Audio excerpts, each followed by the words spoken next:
Online डीवीबीएस में एक बार फिर से आप सभी जवानों का और बच्चों का, साथ ही साथ जितने लोग हमें देख रहे हैं उनका स्वागत है। मैं disciples of Christ church Bilaspur की कलीसिया की ओर से पास्टर अभिनव पॉल आप सबों का स्वागत करता हूं।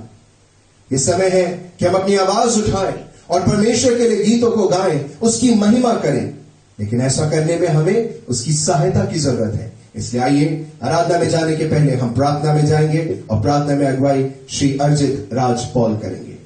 आइए हम प्रार्थना करें। दयालु समर्थी पिता परमेश्वर, आज दिन के लिए आपको धन्यवाद देते हैं, प्रार्थना करते हैं परमेश्वर पिता, जब ऑनलाइन डीवीबीएस के माध्यम से परमेश्वर पिता हमारे समाज के बच्चों को, हम जवानों को एक शिक्षा का माध्यम मिला परमेश्वर पिता, कि हम बाइबल की बातों को जान सके, बाइबल के दृष्टांतों को जान सके परमेश्वर पिता। उसके नाम आपको धन्यवाद देते हैं, प्रार्थना करते परमेश्वर पिता, जब हम आराधना करते परमेश्वर पिता, ये आराधना आपको भाने योग्य होने वाली हो सके परमेश्वर पिता। प्रार्थना करते परमेश्वर पिता, इससे आपकी महिमा और बड़ाई होने वाली हो सके। सब बातों के लिए आपको धन्यवाद देते हैं। इस विनती को त्राण करता प्रभु यीशु मसीह के नाम से मांगते, सुनिए और ग्रहण करिए, आमीन। समय है कि हम लोग इस गीत को मिलकर के गाएंगे, आवाज उठाएंगे, हम साज बजाएंगे।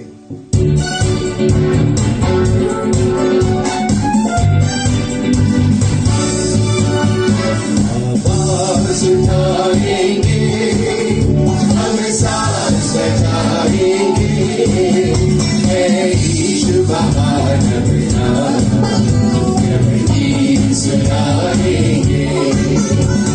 आवाज उठाएंगे, संसार की सुंदरता में ये रूप तो तेरा ही, दिन चांद सितारों में है राज तो तेरा ही। संसार की सुंदरता में यह रूप तो तेरा ही, दिन चांद सितारों में है राज तो तेरा ही।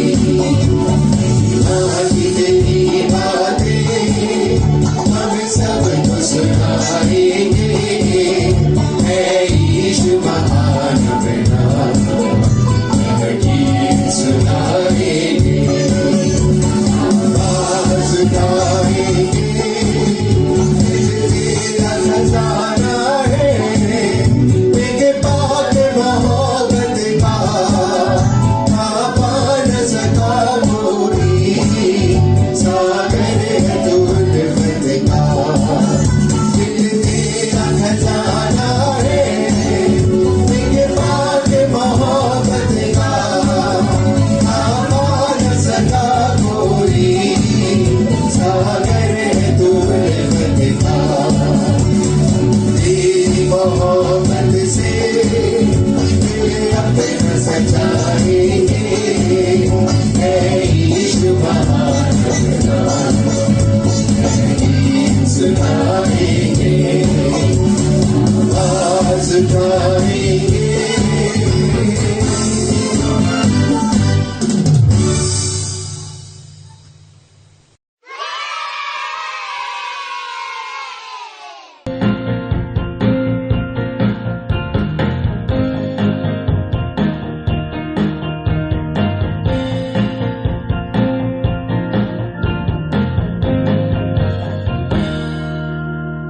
If you're happy and you know it, clap your hands. If you're happy and you know it, clap your hands. If you're happy and you know it, then your life will surely show it. If you're happy and you know it, clap your hands.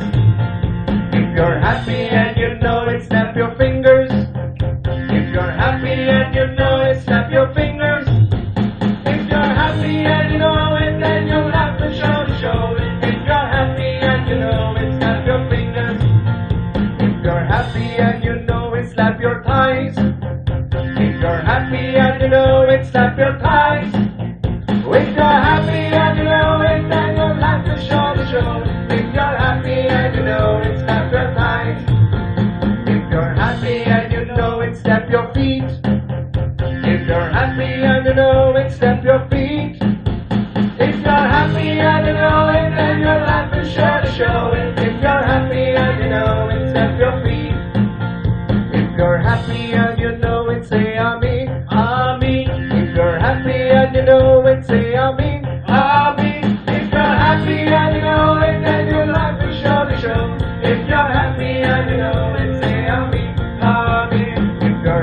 and you know it to the fine.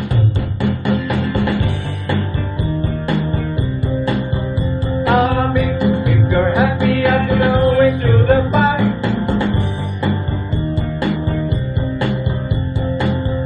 Amen. If you're happy and you know it, then your life will surely show it. If you're happy and you know it to the fine.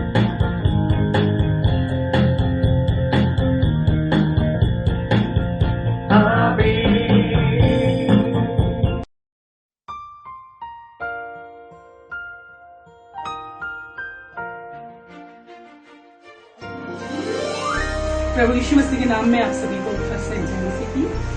आज के BBS के लिए हमने जो पद चुना है वो पाया जाता है 2 तीमुथियुस उसका 1 और 7वां वचन। और परमेश्वर ने हमें भय की नहीं पर सामर्थ और संयम की आत्मा दी है। एक बार फिर से दोहराएंगे इस पद को। पर परमेश्वर ने हमें भय की नहीं पर सामर्थ और संयम की आत्मा दी है। आइए इस पद को हम पुनः दोहराते हैं। और परमेश्वर ने हमें भय की नहीं पर संयम और सामर्थ की आत्मा। इस वचन के माध्यम से परमेश्वर हम सभी को बहुतायत की आशीष दे।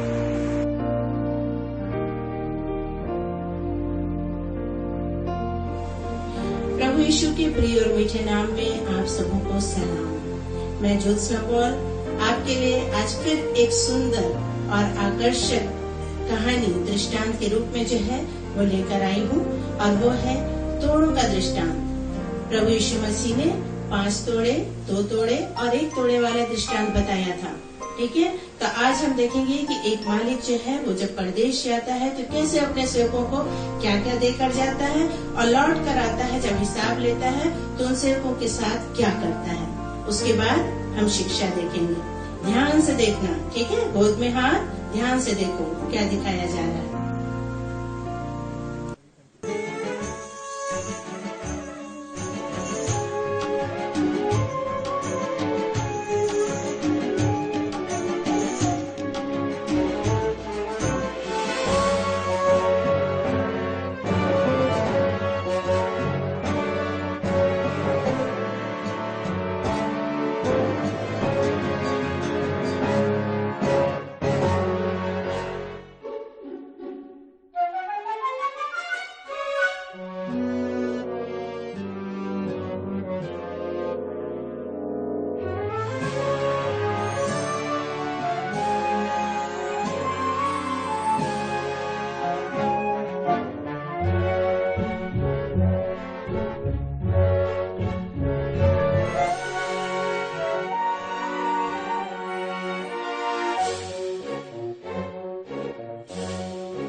तुमने दृष्टांत देखा है, उसमें तुमने देखा होगा कि एक व्यक्ति जो है जब परदेश जाता है तो अपने सेवकों को 3 सेवकों को बुलाता है, एक को 5, एक को 2 और एक को 1 तोड़े देता है, और वापस आकर वो इनसे हिसाब भी लेता है। जिसने 5 और 2 जिनके पास था, उनने क्या किया, अपने धन को ले जाकर अंगूर की बारी में यानी दाख की बारी में लगाया, या फिर खेती किसानी में लगाया, व्यापार में लगाया, और जितना उनको दिया गया था उतना ही और उन्होंने क्या कर लिया, कमा लिया, आशीषों को और एकत्रित कर लिया। परंतु जिसको 1 तोड़ा दिया गया था, उसने क्या किया, तिजोरी के अंदर तिजोरी और उस डब्बे के अंदर उसने क्या किया, अपने उसे 1 तोड़े को छिपा कर रखा। और जब मालिक आता है तो उससे कहता, मुझे मालूम है तू तो जहाँ बोता नहीं है, जहाँ छिपता नहीं है, वहाँ तू क्या करता है, काटने का काम करता है, और इसलिए मुझे मालूम है कि तू दुष्ट है और तू जबरदस्ती का हिसाब लेता है, इसलिए मैंने क्या किया, तेरे धन को छिपा के रखा था। मालिक खुश हुआ क्या? नहीं। मालिक ने उससे उसका वो धन जो उसे दिया था, जो तोड़ा उसे दिया था, उसे उसने छीन लिया और उसको बाहर अपने किंगडम से उसे बाहर निकाल देता है।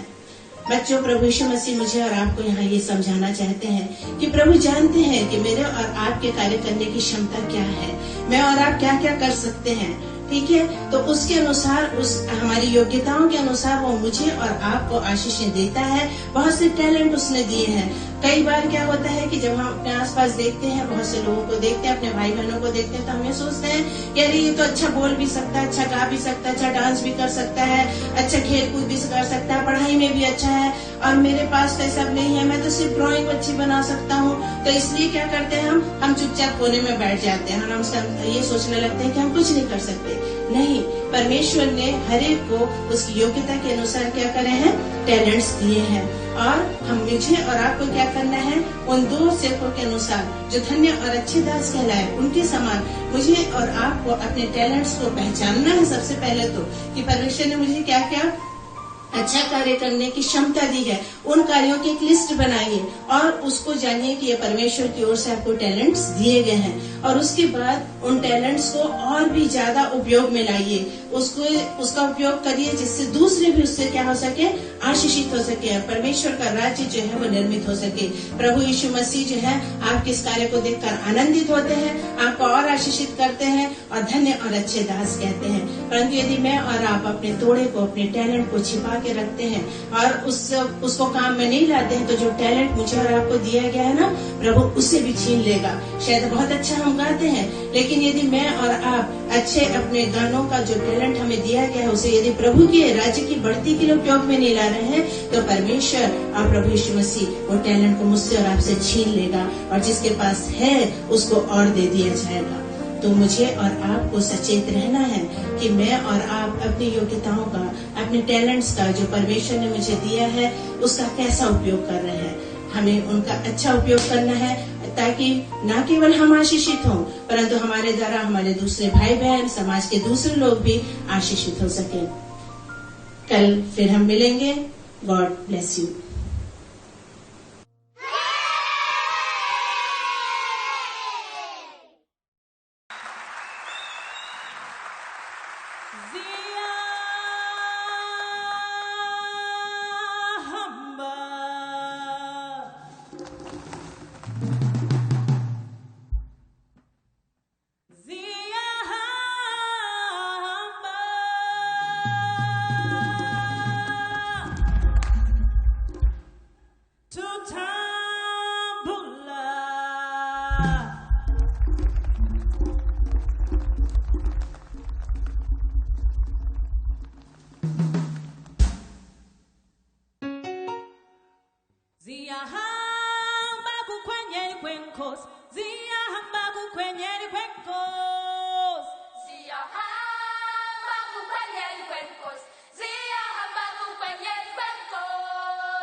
खास विषय पे बात करने जा रहे हैं और वो है पवित्र आत्मा के वरदान। जब हम इसको अंग्रेजी में बोलते हैं तो यहाँ पर आता है गिफ्ट ऑफ होली स्पिरिट।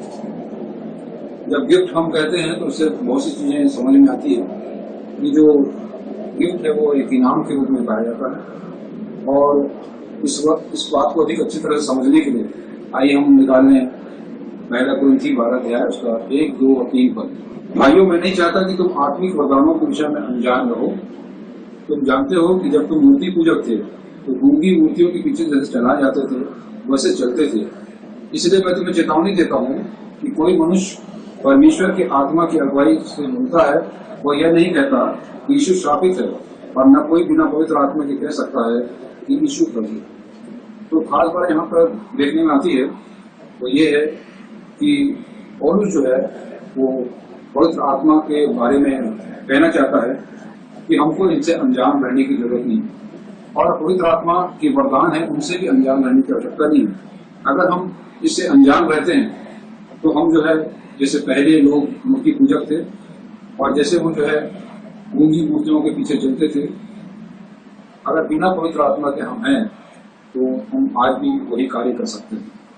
और इसलिए चेतावनी के रूप में वो कहता है कि मनुष्य जब पवित्र आत्मा के द्वारा से अभिषेकित रहता है तो कभी प्रभु यीशु मसीह को श्रापित नहीं कर सकता। और पवित्र आत्मा के द्वारा जो अभिषेकित किया जाता है तो यीशु को प्रभु मानता है। इस तरह से हम देखते हैं आज पवित्र आत्मा के बारे में हम पहले जाने पवित्र आत्मा क्या है। पवित्र आत्मा जो है त्रिएक परमेश्वर का एक व्यक्तित्व है जिसमें पिता है, पुत्र है और तीसरा भाग जो है पवित्र आत्मा। पुत्र के रूप में जब परमेश्वर कार्य करता है तो दृश्य रूप में काम करता है, और पवित्र आत्मा के रूप में जब काम करता है तो एक अदृश्य रूप में परमेश्वर जो है काम करता है। और अदृश्य रूप में हमको एक सहायक दिया जाता है जो कि पवित्र आत्मा के रूप में हमारे साथ कार्य करता है। और पवित्र आत्मा जो होती है वो केवल एक ही होती है, लेकिन उसके वरदान जो होते हैं वो कई प्रकार के होते हैं। आत्मा एक होती है, वरदान कई प्रकार के होते हैं। और पवित्र आत्मा इसलिए मिलती है कि परमेश्वर के उद्देश्यों को हम पूरा कर सकें। परमेश्वर का मनुष्य के लिए उद्देश्य, परमेश्वर ने जब आदम को बनाया तो परमेश्वर ने अपने स्वरूप में बनाया, और आदम से आगे परमेश्वर जो है उस स्वरूप को पूरी पृथ्वी से भर देना चाहता था, लेकिन वो स्वरूप जो है कायम नहीं रह सका। शैतान के कारण से जो है वो स्वरूप कायम नहीं रह सका, और इसलिए परमेश्वर ने प्रभु यीशु मसीह को दूसरे आदम के रूप में भेजा ताकि परमेश्वर की जो योजना थी वो पूरी हो सके और प्रभु यीशु मसीह में होकर के हम फिर से परमेश्वर की संतान बन जाए। संतान का अर्थ होता है परमेश्वर का प्रकटीकरण, अर्थात हम इंसान जो है परमेश्वर को प्रकट कर सके अपने जीवन के द्वारा से। और इस तरह से जो है परमेश्वर की जो आत्मा है, जो पवित्र आत्मा है, वो एक बुद्धिमान आत्मा है, और इसलिए जो है वो जानती है कि कहाँ क्या चीजों की आवश्यकता है और वो जो है उसे पूरा करती है। और इसलिए हम जब किसी इनाम को प्राप्त करना चाहते हैं तो उसके लिए बहुत जरूरी है कि हम जो है इनाम देने वाले को अपने जीवन में आमंत्रित करें, अपने घर में आमंत्रित करें।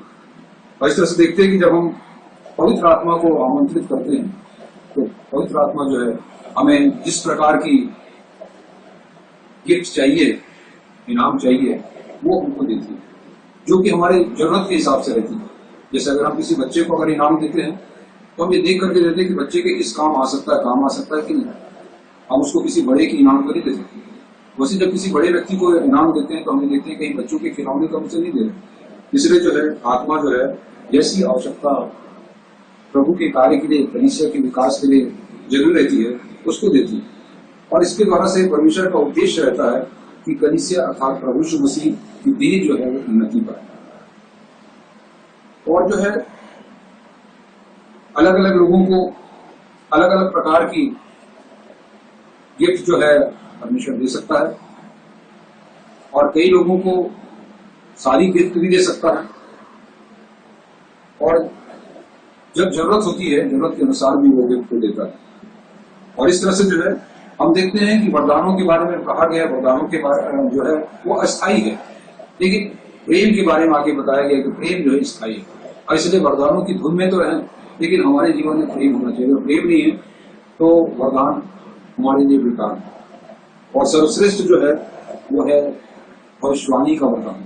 और इसलिए हमको परमेश्वर के वचन को जो है लोगों तक पहुंचाना चाहिए और इस वरदान को पाने के लिए अपने आप को अधिक प्रयास करना चाहिए। और जिस तरह से देह के द्वारा से समझाया गया कि देह में जो है वो कई तरह के अंग होते हैं, नाक होता है, कान होता है, मुंह होता है, और इस तरह से बहुत से, और सबका अलग अलग प्रयोजन होता है। उसी तरह से जो है परमेश्वर ने भी जो हमें वरदान बांटे हैं वो सब अलग अलग कार्यों के अनुसार, जब हमको सुनना रहता है तो हम सुनते हैं, जब बोलना रहता है तो बोलते हैं, जब देखना रहता है तो देखते हैं। और इस तरह से जो है हर एक कार्य जो है इन अंगों के द्वारा से होता है।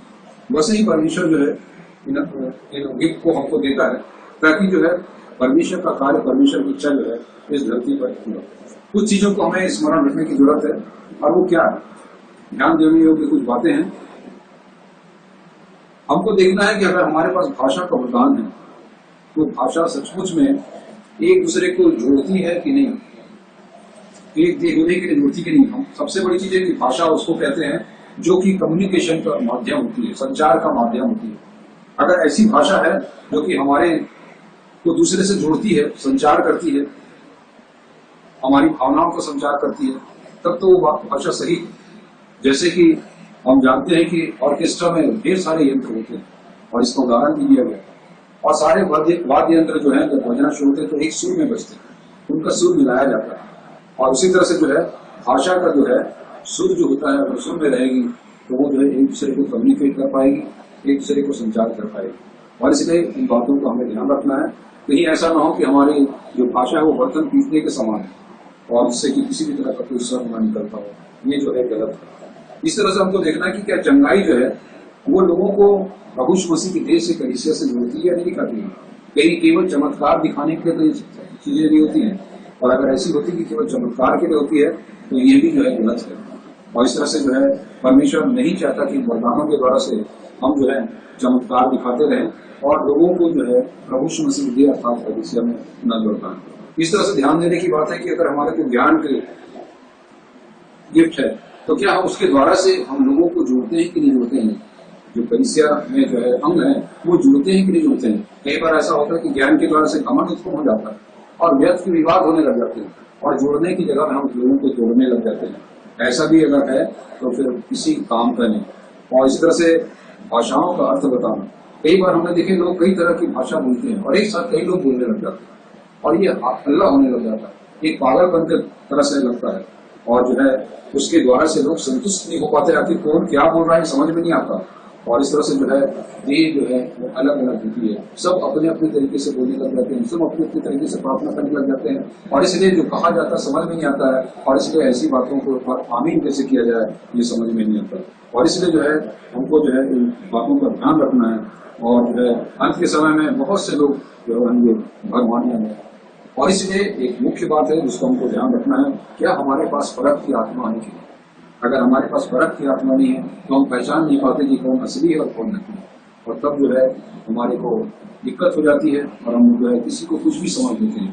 परमेश्वर के इच्छा को हम समझ लेते हैं उन बातों को जो कि परमेश्वर की इच्छा की विपरीत रहती है, और इस तरह से हम जो है आत्माओं की परख नहीं कर पाते और गलत बातें हमारे जीवन में लगती है। एक बात और भी याद रखने की जरूरत है, परमेश्वर ने जो पवित्र आत्मा दी है उसकी कुछ कार्य, और ये कार्य जो है मैं 10 प्रकार के कार्यों को आपके सामने पढ़ लूंगा। मैं लिख रहा हूं सबसे बड़ी चीज है कि पवित्र आत्मा के जो वरदान है वो प्रभु यीशु मसीह की महिमा के लिए। क्या उसके द्वारा से प्रभु यीशु मसीह को महिमा मिल रही है? क्या उसके द्वारा से परमेश्वर का प्रकाशन जो है लोगों तक पहुंच रहा है? क्या मसीह की देह जो है वो एकता में बढ़ती चली जा रही है? और क्या उससे विश्वासी लोग सामर्थी बन रहे हैं? क्या उसके द्वारा से लोगों के जीवन में प्रेम भर रहा है? और क्या उसके द्वारा से अन्य भाषाओं के द्वारा से जो है जो परमेश्वर का भेद है वो लोगों तक पहुंच रहा है कि नहीं पहुंच रहा है? और भाषाओं के अर्थ बताने के द्वारा से क्या हम उनकी जो कमियां हैं और जो कुछ उनकी जरूरतें उसको पूरी कर पा रहे हैं कि नहीं कर पा रहे हैं? उन भेदों को प्रकट करने के द्वारा से अगर हम कर पा रहे हैं तो वो सही है, और नहीं कर पा रहे हैं तो गलत है। और उसी तरह से क्या हम लोग आत्मिक जो है नबूवत करके लोगों की जो है उन्नति, कलीसिया की उन्नति कर रहे हैं या नहीं कर रहे हैं, ये भी बहुत जरूरी है। और अन्य भाषाओं के द्वारा जो है विश्वासियों की उन्नति हो रही है या नहीं हो रही है। कई तरह की भाषाएं जो संसार में बोली जाती है और कई तरह के संदेश जो अनेक भाषाओं में आते हैं। अगर हमको उसका अनुवाद करके सुनाया जाता है तो कलीसिया जो है उन्नति करेगी। इन चीजों को हमको याद रखना है और तभी हमारे लिए जो है ये आत्मा के जो वरदान है वो कलीसिया की उन्नति कर सकते हैं।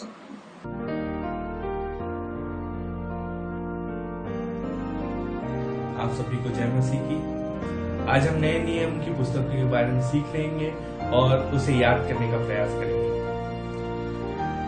मुझे बचपन से ये सिखाया गया था कि नए नियम की पुस्तकों को हम आसानी से याद कर सकते हैं, 4 भागों में विभाजित करके। वैसे ही मैं चाहूंगा कि आप लोग भी इसे स्मरण करें। जो पहला भाग है वो है सुसमाचार की पुस्तकों का, जिसमें आता है मत्ती, मरकुस, लूका और यूहन्ना। जो दूसरा भाग है वो प्रेरितों का है। दूसरे भाग में एक ही पुस्तक आती है जो आती है प्रेरितों के काम, जहाँ पर प्रेरितों के कार्य, प्रेरितों की सेवकाई के बारे में दिया गया है। जो तीसरा भाग आता है वो आता है पत्रों का। पत्र कुल 21 हैं जो कि नए नियम में दिए गए हैं, जो विभिन्न कलीसियाओं को लिखे गए हैं, और जिसमें से पहली 13 पत्र हैं वो पौलुस के द्वारा लिखे गए हैं, जो इस प्रकार हैं: रोमियो, कुरिन्थियों, गलतियों, इफिसियों, फिलिपियों, कुलुसियों, थिस्सलुनीकियों, तीमुथियों, तीतुस और फिलेमोन। ये 13 पुस्तकें हैं जो पौलुस के द्वारा लिखे गए हैं। उसके बाद आता है इब्रानियों के लेखक का नाम नहीं दिया गया है। इसके बाद आता है याकूब की पत्री, जो कि याकूब के द्वारा लिखी गई है। उसके बाद पतरस, जो कि पतरस की पत्री पतरस के द्वारा लिखी गई है, दोनों पत्रियां। उसके बाद यूहन्ना की 3 पत्रियां जो कि यूहन्ना के द्वारा लिखी गई है। उसके बाद यहूदा की पत्री जो कि यहूदा के द्वारा लिखी गई है। और अंतिम जो भाग है वो है चौथा भाग, जो कि भविष्यवाणी की पुस्तक, जिसमें आता है प्रकाशित वाक्य। प्रकाशित वाक्य में 7 कलीसियाओं के बारे में वर्णन किया गया है। और अगर हम इस तरीके से नए नियम को पढ़ने का, इसकी पुस्तकों को स्मरण करने का प्रयास करेंगे तो डेफिनेटली हम इसे बहुत अच्छे तरीके से समझ भी पाएंगे और स्मरण भी कर सकेंगे। आप सबको जय मसीह।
यीशु मसीह की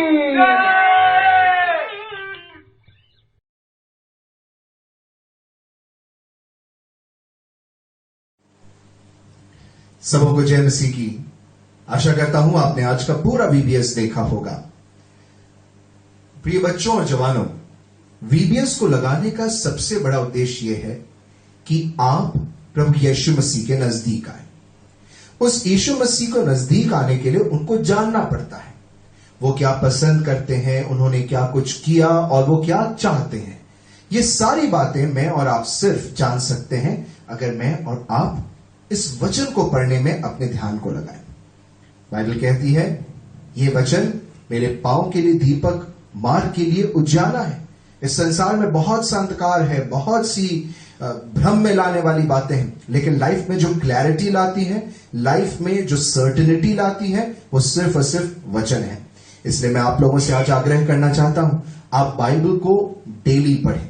पर होता क्या है, अभी अगर मैं आपसे कहूं कि बाइबल में आप सपन्या में वर्स को खोज के बताइए, तो कई लोग उत्पत्ति से चालू करते हैं और कई लोग प्रकाशित वाक्य से चालू करते हैं। ऐसा क्यों होता है? क्योंकि मुझको और आपको हमारी बाइबल खुद पता ही नहीं है।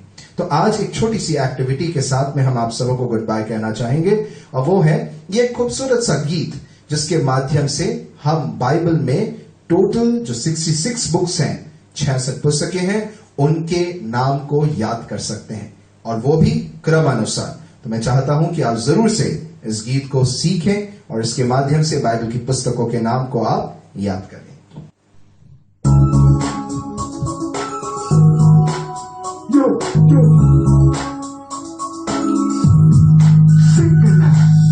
उत्पत्ति, निर्गमन, लय व्यवस्था, गिनती व्यवस्था, विवरण, यहोशू, न्याय, रूप, पहला शब्द, दूसरा शब्द, पहला राजा, दूसरा राजा, पहला और दूसरा इतिहास, एजा, नेहेमिया, एस्तर, अय्यूब, भजन संहिता, नीति वचन, सबोपदेशक, शेषी, यशाया, यिर्मयाह, विलाप, गीत, हिजकिय्याह, दानियल, होशे, योएल, आमोस, ओबद्याह, योना, मीका, नहूम, हबक्कुक, सपन्या, हागे, जकरिया, मलाकी,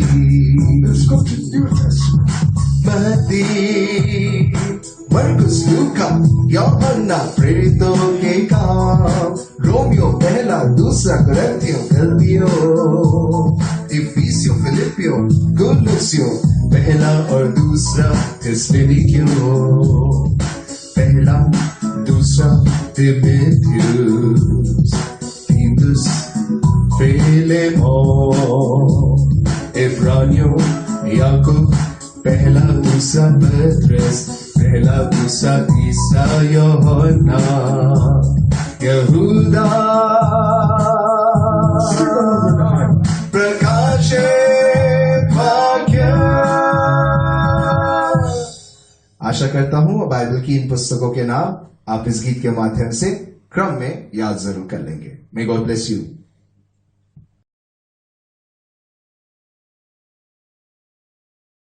सारी महिमा, आदर, सम्मान तुझे देते हुए तेरे चरणों पे चाहते धन्यवाद और धन्यवाद देते खुदा बाप आसमानी, जीवन की उत्तम आशीषों के लिए पिता, हर पल की सुरक्षा के लिए धन्यवाद देते हैं। धन्यवाद देते पिता परमेश्वर इस जीवन के लिए, जब इन बच्चों ने तैयार किया खुदा बाप आसमानी, इन्हें बुद्धि और समझ से परिपूर्ण करना पिता, तेरे अगुओं को तेरे हाथों में सौंपते हैं और प्रार्थना विनती करती हूँ खुदा बाप आसमानी की अपनी परिपूर्णता से इन बच्चों को भर देना, इन अगुओं को भरना पिता परमेश्वर, ताकि इन बच्चों की चरवाही अच्छी तरीके से कर सके।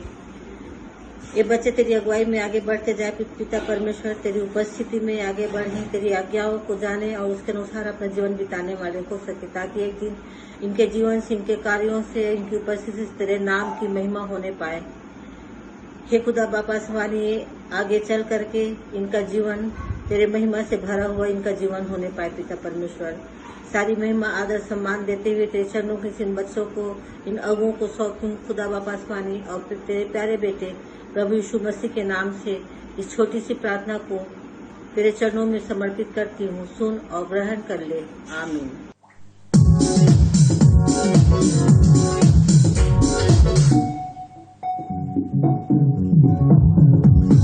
हमारा BBS हो गया है अभी, हमारा BBS हो गया है अभी, सलाम सलाम फिर मिलेंगे सभी, सलाम सलाम फिर मिलेंगे सभी। आइए हम आशीष ग्रहण करेंगे। और अब जो हमें ठोकर खाने से बचा सकता है, उस अद्वैत सर्वशक्तिमान पिता परमेश्वर का प्रेम, प्रभु यीशु मसीह का अनुग्रह, पवित्र आत्मा की शांति और सहभागिता हम सबों के साथ में, विशेषकर इस वीडियोस को देखने वाले सभी बच्चे, बड़े और जवानों के साथ अब से लेकर सदा तक बनी रहे। आमीन।